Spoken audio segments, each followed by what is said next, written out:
That's why a lot of these celebrities that start these things, they can't keep up. You know, like the Meghan Markles. But you're the same. You're the same. Like, I know. Yeah. I know. Yeah. Like, guys, you don't gotta do this. Please, I'm begging you to stop. I knew her a bit before she met Harry. She was nothing like that. She didn't speak like that. Her mannerisms weren't like that. This is all fake. You just can't keep faking it. It's too hard. There isn't a tear in sight. It's an actor's trick. Don't make yourself cry. Oh, I do that so well. Oh my God, it's crazy. Wasn't there some speculation that she was on Epstein's yacht at one point in time? Most of Meghan Markle's yacht girl pics have been scrubbed from the internet. There was a sex tape about her. And I saw it. What do Americans really think of Harry and Meghan? We despise them. Zoom in here and it says, with the compliments of Her Royal Highness. But they can't make money off the royal family. So why did you say yes to doing the show? Because it's you.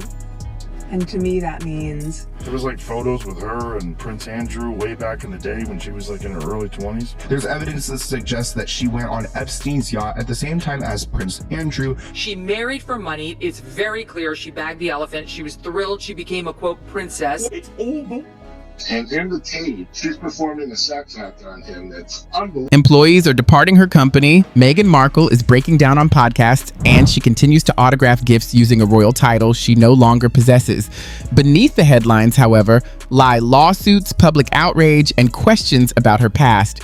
She has even earned the nickname the Duchess of Drama. In contrast, many people would rather recognize Gayle King as someone truly remarkable, a real astronaut. Authentic. Woman looks to me like a malignant narcissist. This woman has zero self-awareness. I love that your eyes are sparkling right now. You know, Meghan, how are you today? Which, by the way, I just have to say, yes. Enjoy them. I forgot to have fun. You're right. You're right. That 2-hour podcast that I just had to sit through with Jamie Keen-Lima, who is also very cut off from the rest of... For a podcast billed as a space for heartfelt honesty, Meghan joined forces with self-made billionaire and motivational speaker Jamie Kern-Lima. Yet the episode delivered a completely different experience. The host came across as far more insincere than Meghan on her Netflix cooking show, and not particularly skilled either. Watch this clip for yourself. Ultimately, it seems she's leaning on her high-profile friends to inflate her own image while promoting her podcast episode. Show is unlike any I've ever done. A revelation. When you listen, it feels like a hug, but your brain and your spirit and your heart is like, wow. When I look into Jamie's eyes, I feel like I am on some other cosmic level with her. I could see the light around her. She's infused with... As Meghan spoke about the weight she carries, she dabbed at her eyes and seemed on the verge of choking up. Yet viewers quickly noticed that it appeared more like an act than real tears. Social media wasn't impressed. Critics pointed out that in a previous video, Meghan had claimed she could cry whenever she wanted. Meanwhile, I consider House Toronto, where we are, to be the TG headquarters. This is where I write my stories, hold my meetings, and still use my home as a base while traveling. Make yourself cry now. Oh, I'm quite good at it. Wow, that's intense. You look just like Meghan.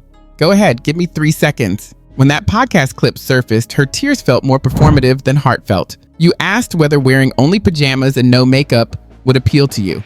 Ideas like lovely and amazing resonate with me. Let them see us. But nobody talks that way. If we're supposed to take both of these individuals seriously, it seems highly unlikely because that's not how people normally behave. It's House Toronto, which is basically TIG headquarters for me. I write my stories here, I take my meetings here, and it's kind of amazing because all over the world, if I'm traveling, House can still be home base. Don't make yourself cry. Oh, I do that so well. Oh my God, it's crazy. You're like, Meghan, 1 tear, left eye, go. Give me 3 seconds. Will you and your spouse be together forever? I do have a letter, yes. Just so you know, he's quite the charmer. My spouse may be attractive, but his heart is even more beautiful. Notice something subtle here. When she said yes, did you catch the slight shrug of her shoulder? Indeed, she answered in a noticeably high-pitched tone. That makes sense. Our larynx tends to tighten under stress, which naturally raises the pitch of our voice. That's why her yes sounded so high. When you were saying, like, do you want to just do like cozies and no makeup? I like the idea of like, okay, great, let's let them see us. Nobody talks like that. Nobody acts like that because that's weird. behavior that we're seeing from both of these people if we're supposed to be thinking under the impression that they're being all. After Rouse's breakdown sparked online debates, people weren't just paying attention to Meghan's words, they were watching every expression on her face. She says she emails her children every night so they'll have memories to look back on when they're older. On the surface, it sounds sweet, but these days, kids aren't easily impressed. The podcast featured a photo of a basket Meghan had donated, along with a handwritten note signed Her Royal Highness. One problem, she no longer holds that title. You'll be married forever. Yes. I have a letter. He's also a fox, if you haven't noticed. My husband's very, very handsome. But his heart is even more beautiful. Something's up here. See that little shoulder shrug when she said yes? Yes, yes, Did you hear how high her voice was when she said yes? yes. When we're stressed, our larynx closes up a little bit and our voice tone gets a little bit higher. That's why the pitch of DS is so. When Meghan stepped back from her royal duties, she lost the right to use it. Critics called the move ridiculous, and even some friends felt uneasy. Online, commenters summed it up plainly. You can't have it both ways, Meghan. Before I go to bed almost every night, I email them. Wow. They will end up at one point in their life, maybe when they're 16 or when they're 18, that I say, here's an email that I've been keeping for you. Because that's really what you want when you're 18. 40,000 emails, Maureen, from your mother. These emails are so that when my children are of age, they can come to me and say, oh my God, you loved us so much. It's me. Public criticism of Meghan and Harry is no longer unusual. The scrutiny is even reaching the monarchy itself. A recent survey revealed that an astonishing 97% of respondents believe King Charles should officially strip Harry and Meghan of their royal title. I'm in here and it says, with the compliments of Her Royal Highness, the Duchess of Sussex. That is a title that was stripped from her when she and Harry made their whole racism debacle and left the UK, left their royal duties, and moved to the US to bug all of us. She's using it in private with her friends. That's even weirder than if they were still trying to milk the titles in public. That is just like all the confirmation that I need that this woman is just obsessed with being a royal, that is all this was all about. That she's angry that she screwed the pooch by claiming racism and basically getting kicked out of the family. She just can't give up the HRH titles that quickly. Like, this is literally what she has always wanted. Sources say that Prince William won't hesitate to act once he becomes king, even though King Charles has yet to take any formal steps.